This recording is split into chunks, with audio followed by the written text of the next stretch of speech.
Wow, this is a weird transfer window. I have to say, we are only 1 week away from Arsenal's pre-season tour when they kick off against Bournemouth, and still no signings. And you can't really put it completely on, Edu and Arteta. It's just been a strange one with the Copa America and the Euros. It's strange. I mean, I was even looking yesterday and you're seeing all the Arsenal players that didn't go to any of those competitions. They're all back in full training. There was lots of pictures on Arsenal's website of those players back in training, like Ben White and Thomas Partey and Martin Odegaard.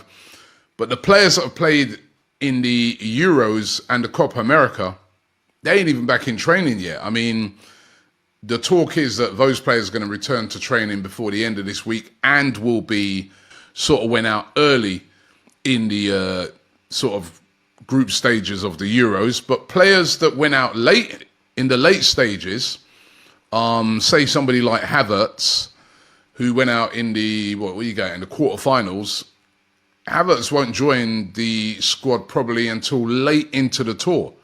So again, you're going to have, players like Havertz, Trossard, these guys coming later on. They're still on holiday. You can still see them guys posting snaps of them chilling out. They're not doing any training at all, not proper training anyway. And then players like Saka, Ramsdale, Raya, Rice, they're not expected to be on the American tour at all.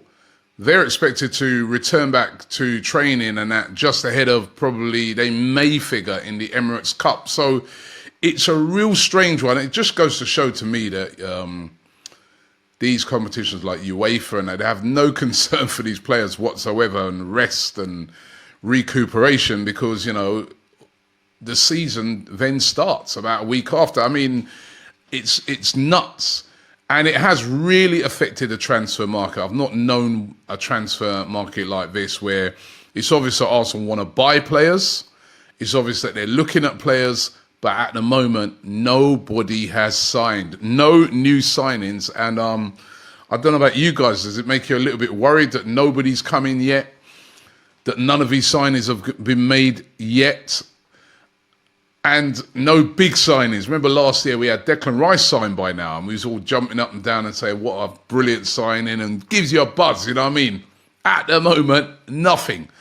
Could they move for Nico Williams? And again, if they did get Nico Williams, before I get into it, he wouldn't be having a pre-season at Arsenal, would he? That's got to be something that be taken into consideration. He'd be probably, say if Arsenal signed him, he wouldn't come in until, probably the season started. So it's a real strange one. But the Athletic claiming on Nico Williams, the Arsenal still got a great chance to sign him. There's been lots of talk about it, lots of people talking about it as well. Fabrizio Romano, other transfer experts saying that, listen, it's not over for Arsenal in this deal. It is thought that Barcelona are the clear favourites. He is their number one target. However, one big problem for Barcelona in this deal is that release clause, it's said that Real Sociedad want that money up front. It's one of those release clauses where the 49 million or 47 or whichever, every time you look on it, it's a different, everyone's got a different number on it, but it's around about 47 million pounds. They want that money up front. Now, this is a big problem for Barcelona. We already know that they've got serious financial problems. They're obviously trying to do a lot of juggling to get this deal done. They obviously want to team him up with Yamal so that they can counteract the fact that Real Madrid have just brought in Mbappe, and they're going to have Mbappe and Vinicius Jr. up front. But they got a problem with that release clause. It's a problem for Arsenal as well. Arsenal would need to sell players first, probably to try and meet that as well. But Arsenal in a much better financial position than Barcelona. Barcelona with their big FFP problems, or, the financial fair play problems that they have over there in Spain. And who is going to win this battle? We know that Arsenal's still interested in him. We know that Mikel Arteta, a huge fan of him. Who wouldn't be after what we saw in the Euros, one of the best players in that competition? Who's going to win this battle for Nico Williams? As I said, Barca's still the favourites, just in the fact that they're driving so hard publicly to get the deal done. But Arsenal's still in this. Arsenal still in this. Chelsea as well feel that they can get this done as well, because those two teams do feel that they could get that money up front. And one of the ways that Arsenal could raise some of that money as well is the sale of Emile Smith-Rowe. Bid of £30 million already turned down. Could this be the reason why Arsenal are pushing for more money from Fulham? Fulham said to be looking to return with a new offer. You know, it's £40 million that Arsenal are looking for, and will they get near to it? This money could go towards that release clause of Nico Williams. By the way, on the Nico Williams thing is also the wages. The wages structure would be very high as well.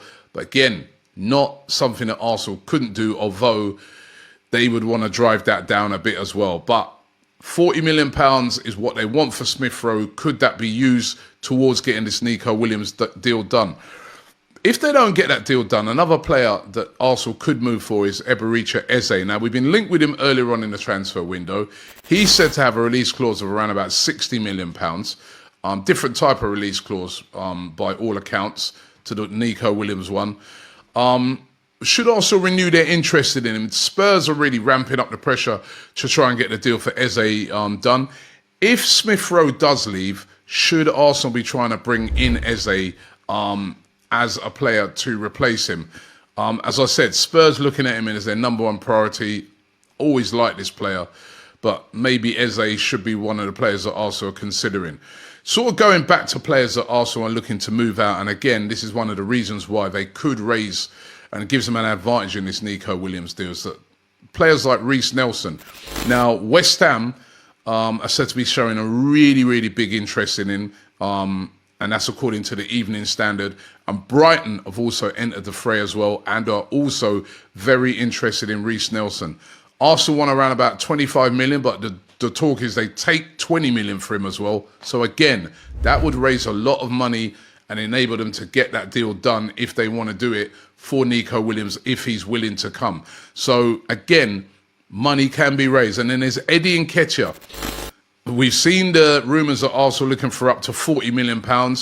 The rumours are saying that the club that are really, really hot for him right now is Marseille. They've already bid. Their bid was completely rejected. Will they come back with an offer that's going to get close to that 40 million? They're way off it at the moment.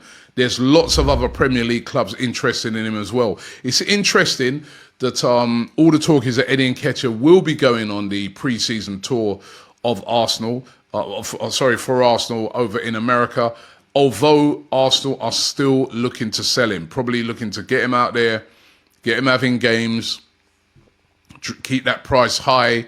You know, maybe he has a good pre-season, scoring a load of goals, and then, you know, the price can go up. But they're looking pretty confident that they'll move Eddie Nketiah on. He wants more game time. Not sure if it would be Marseille, though, unless they come back with a much bigger offer to get this deal done. And Mikel Merino, this is a player that I keep saying, I see this deal getting done. He wants to come back to the Premier League. He was, you know, at Newcastle, did all right at Newcastle as well. Has been brilliant at Sociedad last season, excellent in the Euros as we saw.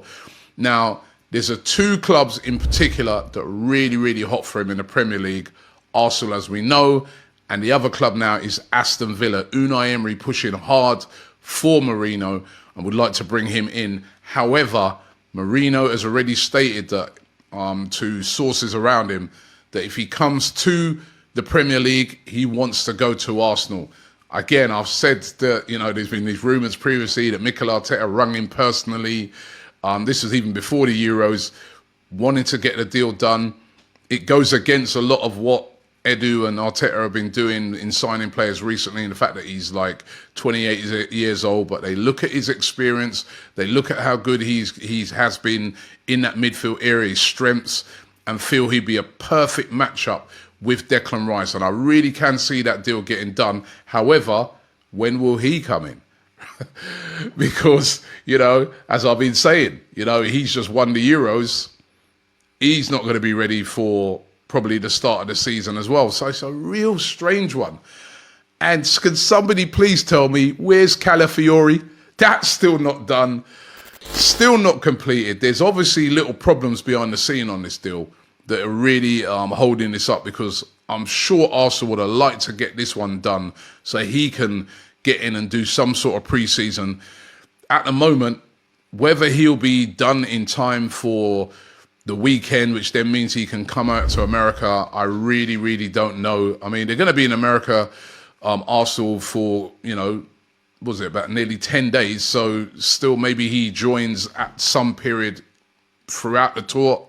I really don't know. But the Calafiori deal still looking like it's going to get done, but still not done. And no signings yet for Arsenal, and pre-season is about to begin. Arsenal fly out to America on Sunday.